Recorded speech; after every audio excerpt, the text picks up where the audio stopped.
ibarat kata kita nih punya sesuatu yang dijual, kalau nggak ada yang tahu juga kan buat apa ya?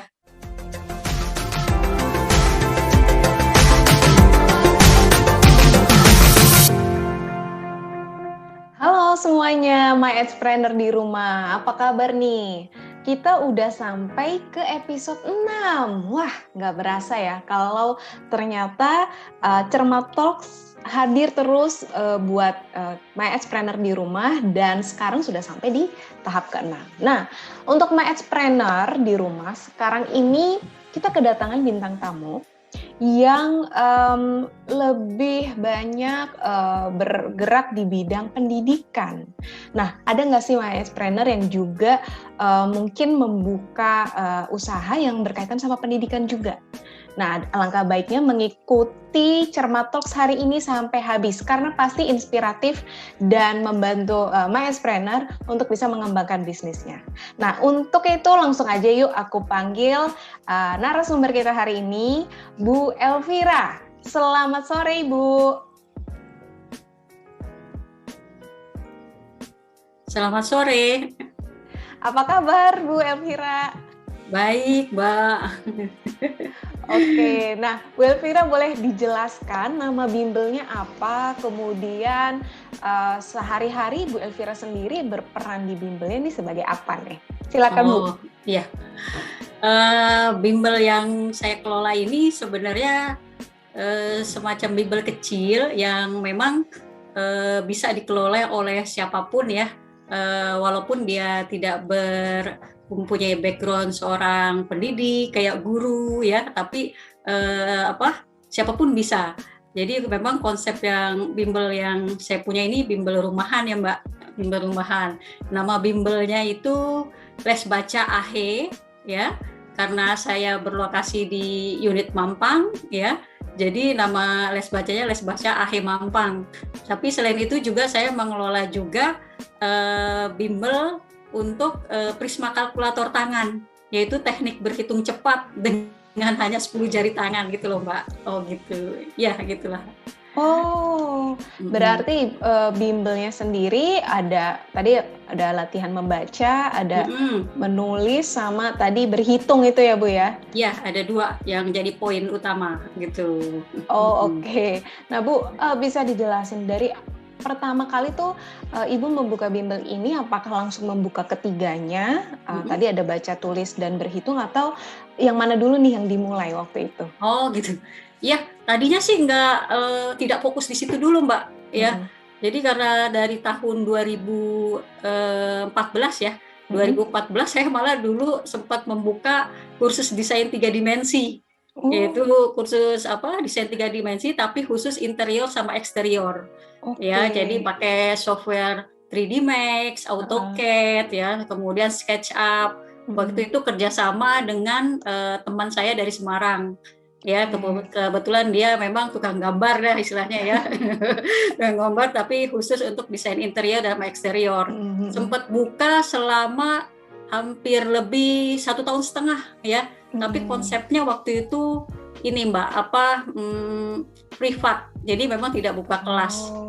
Ya, jadi kayak misalnya siapapun yang mempunyai keinginan menambah skill gitu ya di bidang teknik gambar itu bisa. Dan kebanyakan sih yang kursus di sana itu kayak dari kontraktor ya, terus mahasiswa teknik sipil yang kebetulan butuh untuk bisa menggambar dengan software tersebut. Kemudian juga ya banyak inilah pekerja-pekerja yang memang ingin nambah skill, yang ingin menambah poin ya ketika mereka melamar pekerjaan. Dan memang kalau misalnya sudah menguasai itu bisa langsung dipakai. Misalnya nih pengen bangun rumah gitu ya, siapa tukang gambarnya gitu kan. Nah, dia bisa mengajukan diri untuk jadi menggambar desain interior sama eksteriornya gitu. Nah, dulu itu Mbak, ya kan?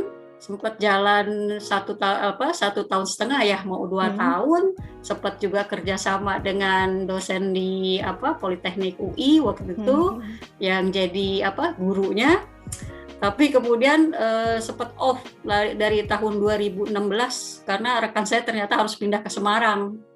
Ya kan saya kan tidak punya basic ya di bidang itu gitu kan. Sementara nih sarana kantor saya waktu itu ya, bimbel saya itu masih komplit, jadi komputer masih banyak, kemudian juga gimana, lokasi juga cukup strategis ya.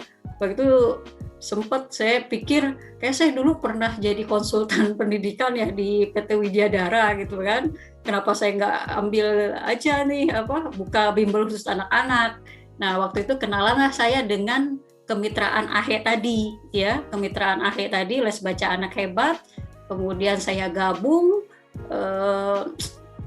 dengan biaya yang sangat murah ya, saya rasa ya, dengan konsep yang simple, dengan peraturan yang lebih kekeluargaan, tapi untuk programnya sendiri sangat dipertanggungjawabkan lah gitu ya, sangat sudah sistemnya sudah tinggal kita jalankan. Jadi kita tidak perlu repot. Jadi kita tinggal di training, ikut pelatihannya, kemudian diberikan sistemnya, tinggal buka.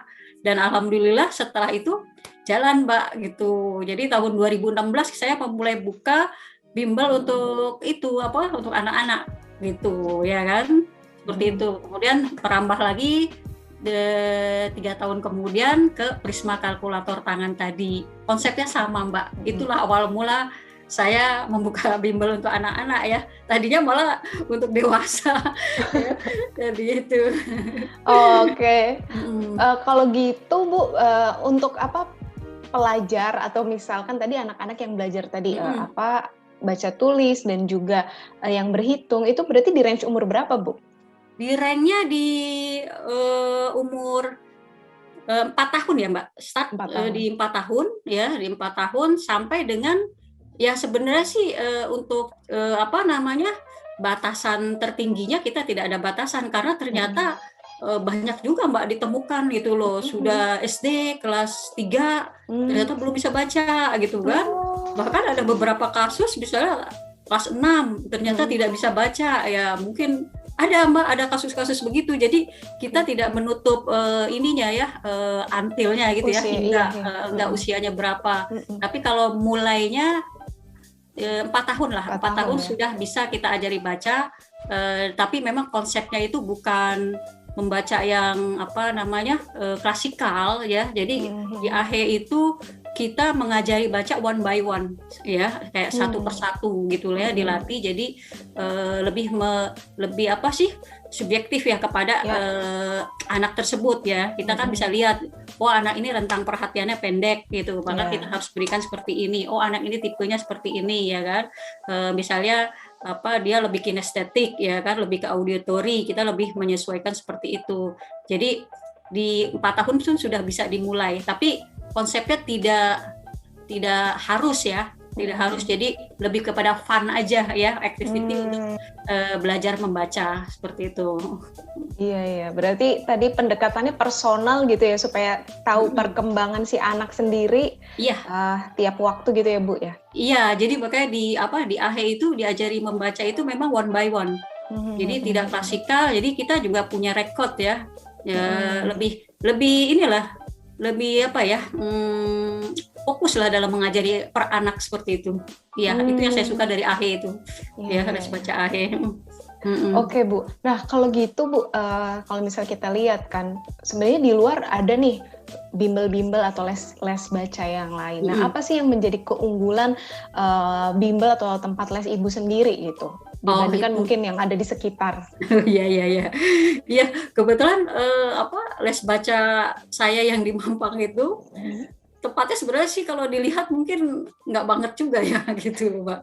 Ya, apalagi di samping kiri kanan ya kan, itu ada bimbel-bimbel yang trademarknya sudah punya nama ya. Ada nama lah, ada bimbel-bimbel besar yang saya rasa mereka lebih profesional ya. Lebih profesional dalam hal marketingnya, kemudian manajemennya.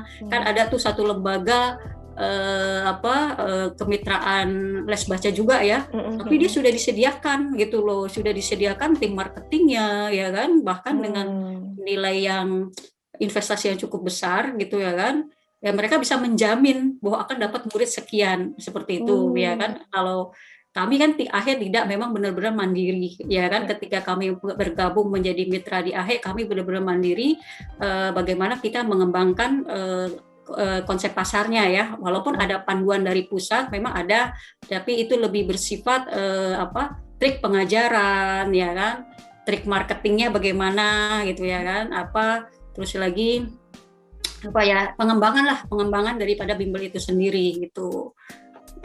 Ya itulah cukup banyak lah. Jadi yang jadi kelebihan dari bimbel saya itu mungkin di itu tadi, di les baca AHE Mampang ini ya kan, satu kan konsepnya one by one. Saya tidak tahu di tempat lain ya, tapi kita itu memang mengajari anak satu persatu.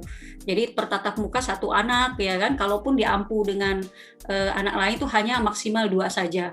2 anak saja. Jadi setelah itu gantian gitu ya. Kemudian kelebihannya apa lagi ya? Ya mungkin ada satu konsep yang di AHE itu jadi patokan bagaimana kita bisa mengajari anak membaca lebih fokus, karena di situ ada metodenya ya, kayak misalnya ada senam otak, kemudian ada pengayaannya, gamesnya gitu ya kan, yang dilakukan secara kontinu gitu ya kan. Jadi setiap kali ketemu nih saya dengan anak-anak, saya akan mengulang pelajaran yang kemarin gitu kan. Setelah mengulang baru masuk ke materi. Setelah itu tadi sebelum belajar dimulai, sebelum anak-anak belajar nih ya kan, kita ada treatment untuk senam otak ya kan, itu untuk mengaktifkan konsentrasi anak gitu ya. Nah, habis senam otak kita kemudian membaca remedial apa yang sudah diajarkan kemarin gitu ya kan. Kemudian masuk lagi ke modul, habis baca modul kemudian kita apa nih yang anak tidak bisa ya kan. Oh ternyata dia ada kesulitan di konsonan ini atau ya kan, atau di suku kata apa gitu ya kan, maka itu saja yang kita drill gitu ya kan, kita drill, kita kasih pengayaan sehingga anak-anak bisa dapat apa yang jadi tadinya sulit jadi lebih mudah. Karena kalau anak-anak kan nggak bisa ya Mbak kita paksa seperti itu. Jadi untuk gimana nih, misalnya dia kesulitan membedakan huruf B dengan D ya, da dengan ba ya kan. Itu kan perutnya kadang kebalik, walaupun kita sudah bilang badut ya kan, tapi dia tetap aja ini kenapa perutnya begini ya kan, sampai kalau jalan dada kita mesti begini dulu baru dia paham gitu, dah gitu kan, dada gitu. Nah kalau kita kita tidak selingi dengan bermain gitu ya kan, tidak pengayaan dengan games ya kan, ya itu akan susah masuk. Dan akan lebih mudah masuk ternyata dengan cara pola seperti itu gitu ya kan. Itu di pengayaan itulah di AHE yang saya rasa menjadi poin yang saya suka gitu ya kan. Jadi ketertarikan saya untuk mendalami les baca AHE itu karena memang polanya anak-anak banget gitu loh ya, sampai dengan gamesnya.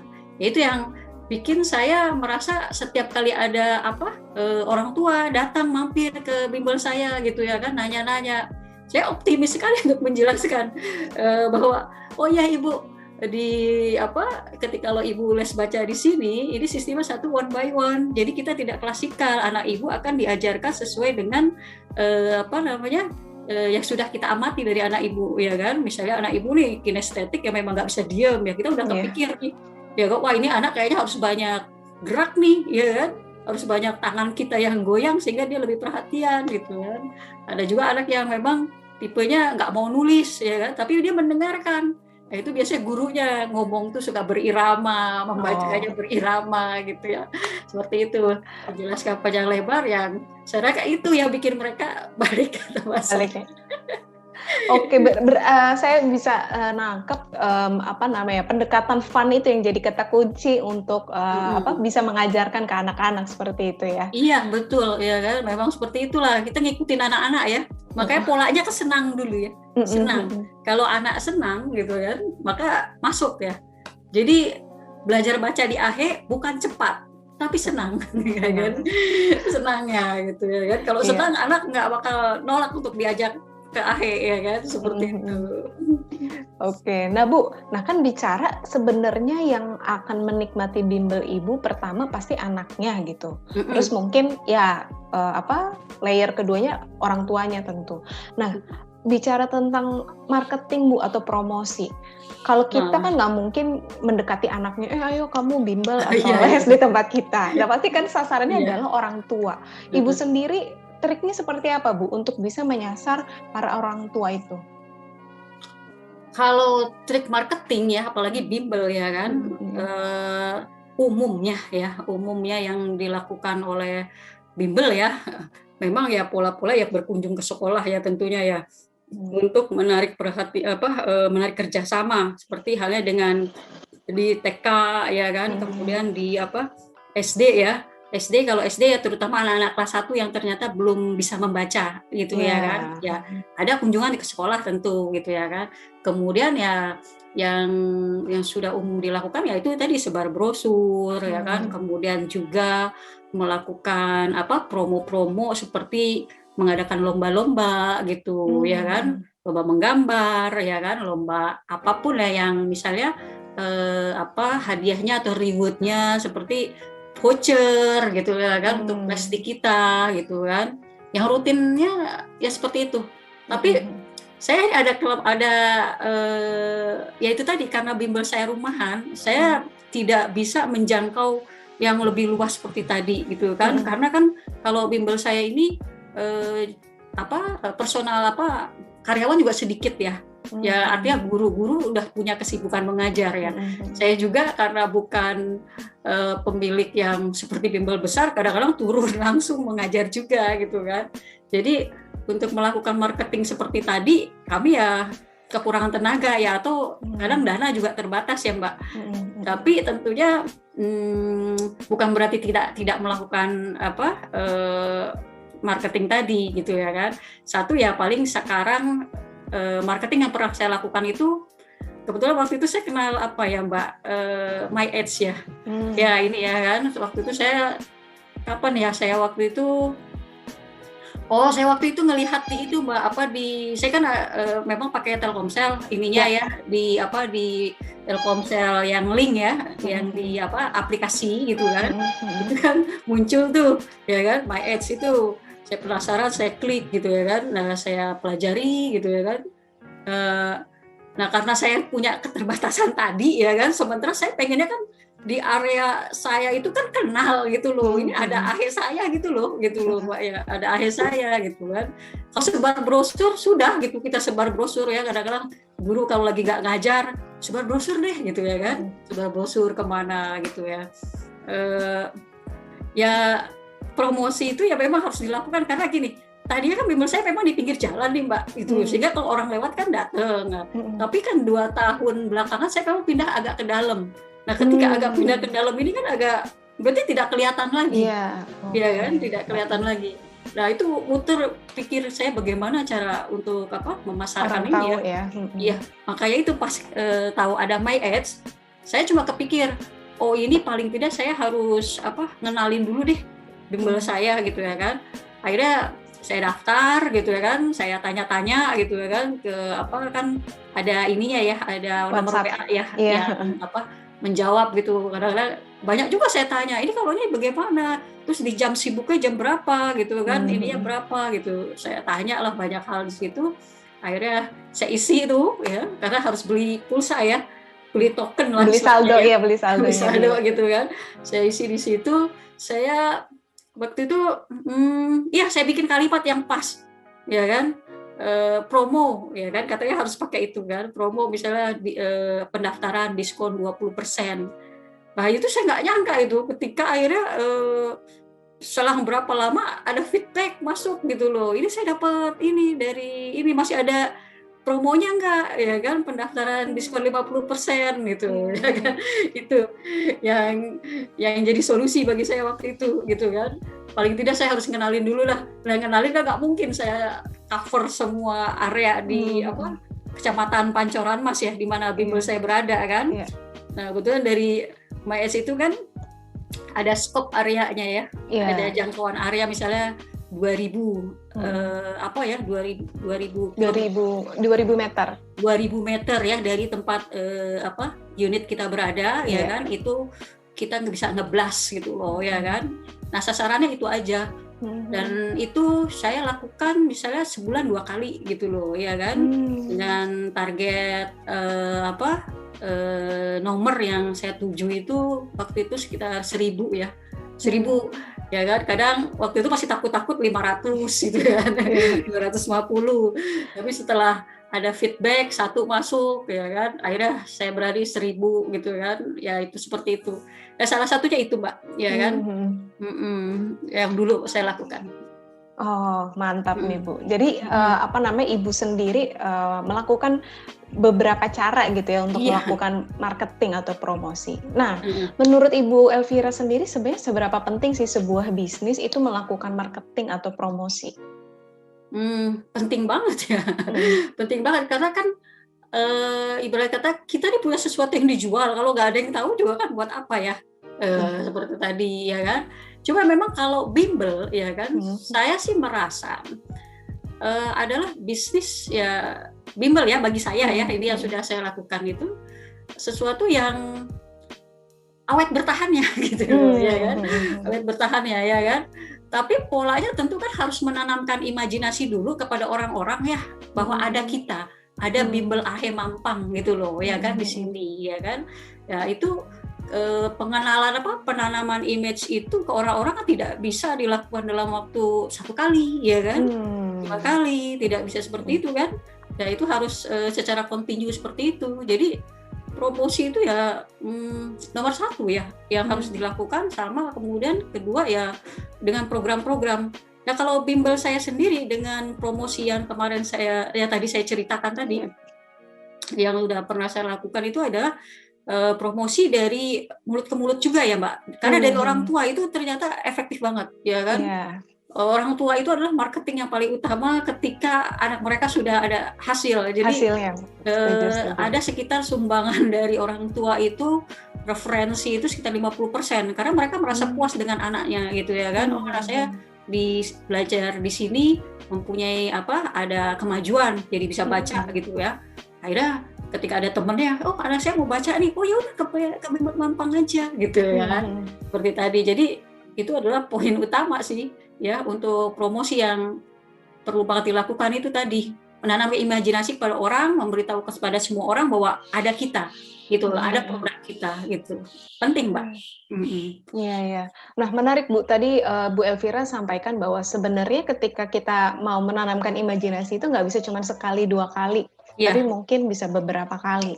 Nah kalau menurut Ibu sendiri, apakah Ibu setuju nih kalau memang marketing atau promosi itu sebuah proses yang memang harus dijalankan dari awal dan dijaga terus gitu, nggak bisa cuma sekali hit terus kita langsung lihat hasilnya langsung banyak kayak gitu. Gimana menurut pendapat Ibu? Oh itu setuju banget, karena saya udah ngerasain itu gitu ya Mbak ya.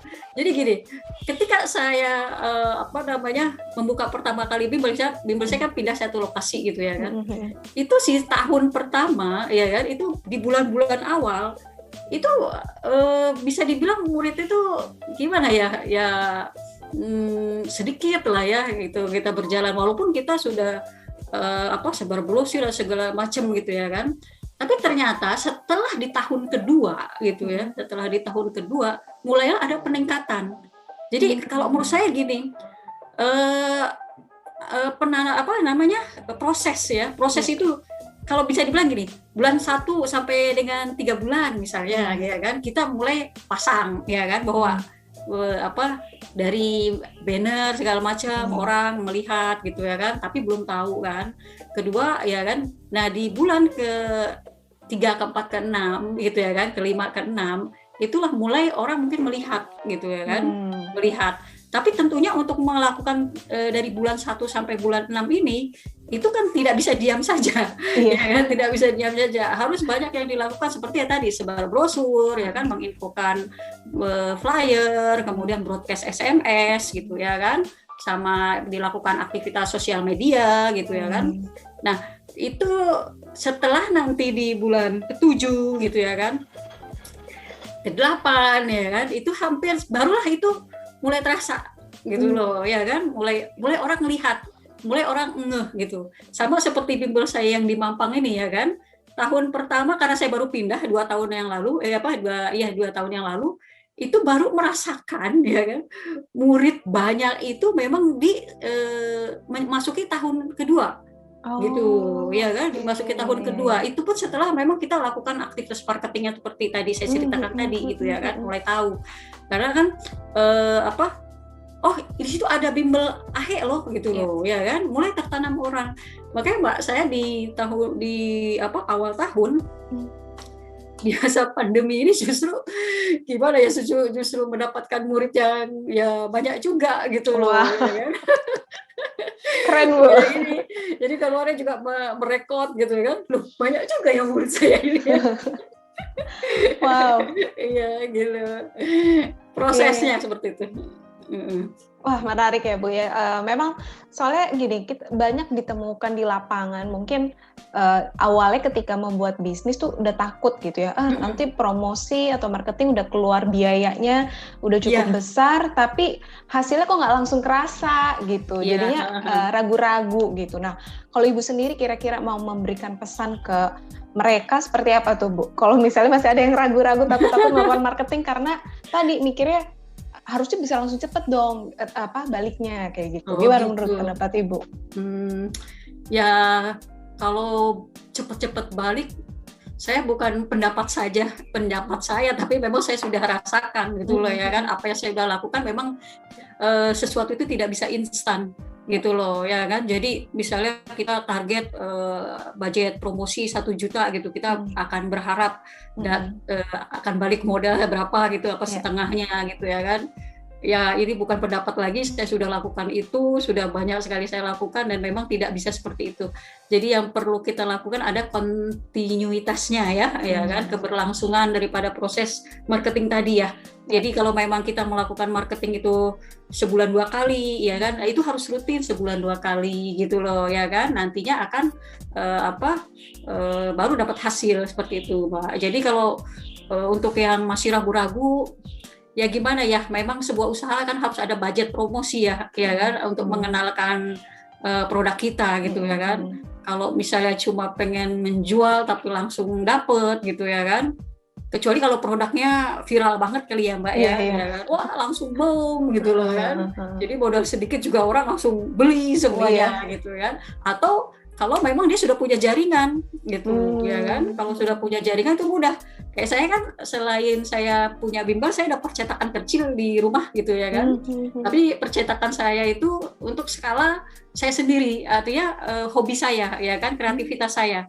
Jadi saya menciptakan satu saya mikir kebutuhan apa yang diperlukan oleh bimbel-bimbel saya kan.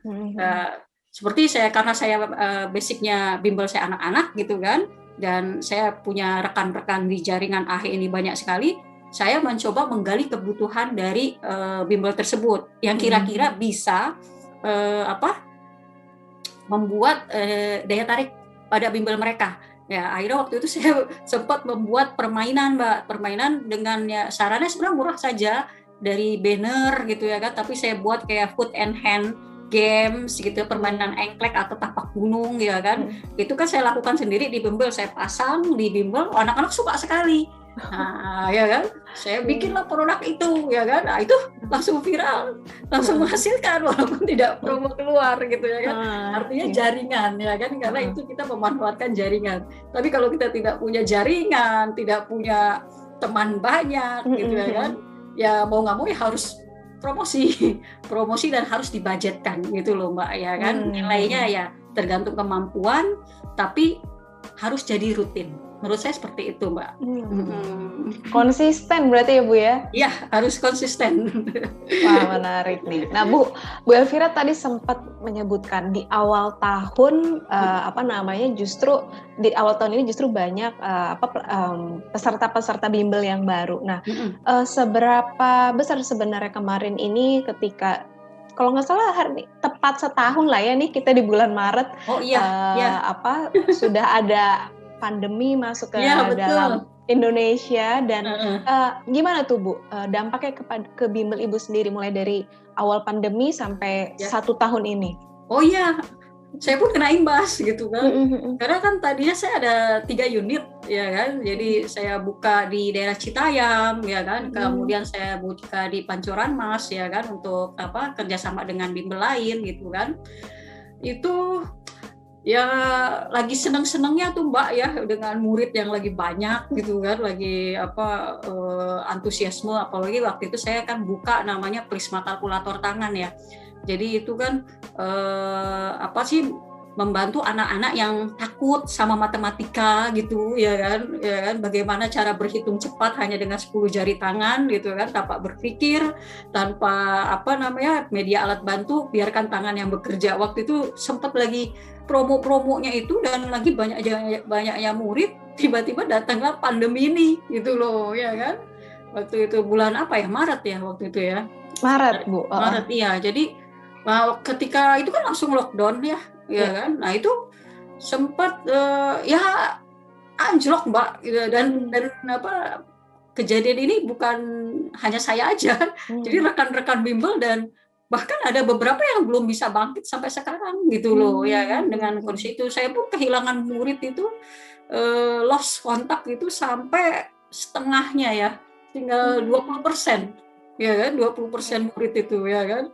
Waktu itu sempat dan memang tidak ada aktivitas sama sekali ya, sehingga berapa bulan ya, 2 bulan atau 3 bulan ya, vakum ya. Kalaupun online cuma yang namanya anak-anak Mbak, online itu aduh susahnya minta ampun ya, kita udah duduk manis di sini dia lari ke sana lari ke sini gitu kan. Sebenarnya jadi sempat merasakan seperti itu Mbak gitu ya kan, kehilangan murid-murid juga banyak gitu ya kan. Terus apa yang menjadi mungkin inovasi dari Ibu sendiri untuk menyesuaikan nih karena kondisinya kan pandemi gitu. Tapi akhirnya Ibu di awal tahun ini bisa kembali naik. Ada hal apa tuh yang Ibu jadikan strategi untuk bisa jadi membuat memang itu? Di AHE itu juga ada ketentuan ya, beberapa ketentuan dari pusat gitu ya kan. Memang mereka memikirkan mitra-mitra gitu kan, apalagi mitra AHE ini kan banyak sekali ya, sampai seluruh Indonesia ini ada dari Sabang sampai Merauke ya. Dan itu konsep AHE itu banyak sekali yang mempunyai kemitraan ini adalah para ibu rumah tangga atau para keluarga yang memang penghasilannya di menengah ke bawah. Nah waktu itu sempat dari pimpinan kami di AHE memikirkan strategi bagaimana caranya agar AHE ini bisa tetap jalan di masa pandemi gitu ya kan. Karena satu memikirkan ekonomi dari kami ya, mungkin ya kalau yang mungkin suaminya kerja sih menjadi side job ya bagi istrinya mungkin tidak masalah, tapi ada juga kan mitra-mitra yang memang menjadikan les baca mereka menjadi income yang paling utama ya kan. Jadi kalau misalnya ditutup terus kan wah gimana gitu kan, kasihan. Nah waktu itu sempatlah terpikir gitu ya kan, gimana menjalankan konsep pembelajaran yang aman ya kan, yang memang masih aman untuk dilakukan di masa pandemi gini. Nah waktu itu ya dengan mengikuti dari pusat gitu ya, saran kami waktu itu sempat buka lagi ya kan, tapi dengan beberapa ketentuan seperti yang akhirnya dijalankan juga oleh bimbel saya ya di AHE Mampang ini. Satu, kita membuka kembali pembelajaran offline gitu kan, tapi dengan pembatasan gitu loh ya kan. Jadi satu guru ya satu murid ya kan. Sebenarnya pembatasan itu tidak terlalu berarti karena tadinya AHE memang begitu kan. Iya. Ya kan? One by one gitu ya langsung. Gitu ya. Coba memang kalau untuk one by one itu nggak gitu berarti, karena memang kita sudah dikenal bahwa belajar di AHE itu hanya satu murid ya kan, atau maksimal 2 murid saja, baru nanti gantian. Tapi kan yang lainnya tentu harus kita perhatikan. Ya udah berarti kita memasang tuh Mbak yang namanya selain pengaman ya. Jadi kita membuka les baca itu dengan ketentuan satu, yaitu tetap mengacu kepada pembelajaran one by one gitu ya kan. Kedua dengan protokol kesehatan yang ketat ya. Satu ketika masuk itu kita harus tes suhu tubuh gitu ya, harus memakai masker dengan menyediakan hand sanitizer, cuci tangan, dan satu lagi jarak antara pengajar itu berjauhan gitu loh, ada sekitar 1 meter. Jadi dan itu dilapisi juga dengan mika gitu loh, ya kan Mika. Jadi ada penghalang antara murid dan guru seperti itu. Jadi waktu lagi pandemi seperti itu kan mulai nih anak-anak juga mungkin udah banyak orang tua yang agak worry gitu ya, udah gimana ngajarin anak gitu ya kan. Mereka melihat AHE sampai survei ke dalam bahwa pembelajaran seperti ini, akhirnya mereka berani gitu loh Mbak. Gitu. Dan itulah yang jadi daya tarik mungkin ya sampai sekarang ini jadi bertambah terus gitu karena mereka mempercayakan bahwa belajar di AHE tetap aman tanpa kerumunan seperti itu. Oke, menarik Bu ya. Jadi AHE menyesuaikan dengan protokol kesehatan yang saat ini sedang dicanangkan pemerintah seperti itu ya Bu ya. Iya, betul sekali. Nah, waktu akhirnya tempat bimbel Ibu akhirnya menerapkan tuh sistem yang baru, tadi ada Mika, ada harus cek temperatur dan sebagainya. Berarti kan Ibu harus menginfokan kembali. Nah itu gimana waktu itu Bu akhirnya? Oh iya, satu ya broadcast kembali ya kepada murid-murid yang lama ya. Karena murid yang lama juga mereka tidak menyatakan bahwa berhenti juga, tapi kan alasan orang tua cukup masuk akal ya. Kayaknya tidak memungkinkan di masa pandemi ini untuk belajar offline gitu ya kan. Kami takut seperti ini gitu kan. Nah, waktu itu saya broadcast di bulan tahun 2000 ya, yang di bulan Juli lah barulah saya mulai beranikan diri broadcast buka kembali gitu ya kan. Agustus saya buka kembali dengan protokol kesehatan seperti itu. Orang tua memang ada beberapa sih yang masih khawatir, tapi ada juga yang memang oh ya sudah Bu Fira, kami masuk lagi gitu loh ya kan. Nah, diantar, dilihat, tapi terus saya kasih pengertian bahwa anak-anak yang belajar di sini kalau memang dia badannya panas gitu ya kan, atau memang ibu sudah rasa anak ini flu ya kan, itu tidak diperkenankan masuk gitu ya kan, tidak diperkenankan masuk, atau jika tidak memakai kelengkapan seperti masker gitu ya kan, itu juga tidak diperkenankan, dan tidak diperkenankan juga orang tua menunggu gitu. Jadi setelah mengantar langsung pulang, nanti kita akan WA gitu, ini anak udah selesai, jadi langsung jemput gitu loh. Jadi memang satu pulang, satu masuk lagi gitu loh.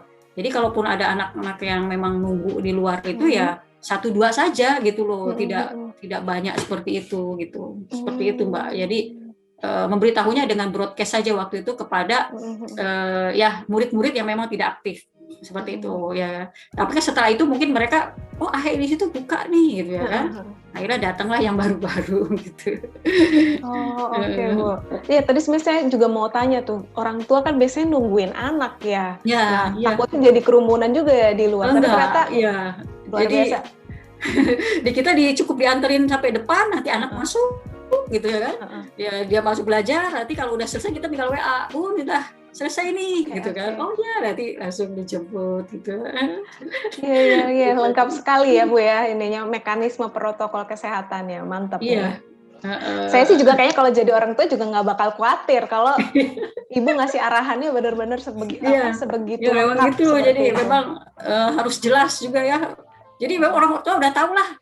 Jadi kadang-kadang Bu Fira ini nggak masuk soalnya anaknya anget, itu udah tahu mereka gitu, bahwa memang suhu tubuh di atas sekian gitu ya kan, tidak diperkenankan masuk. Jadi kami bilang bukan kami yang takut, tapi khawatir kami yang mengenakan ke anak ibu ya kan. Ibu nanti ada keluarga yang lebih tua, kan lebih baik, lebih aman jika sudah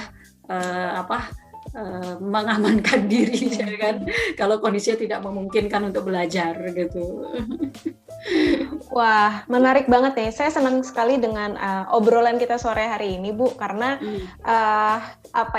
mendapat banyak inspirasi dari Bu Fira selaku pemilik bimbel AHE Mampang Depok dan Prisma Kalkulator.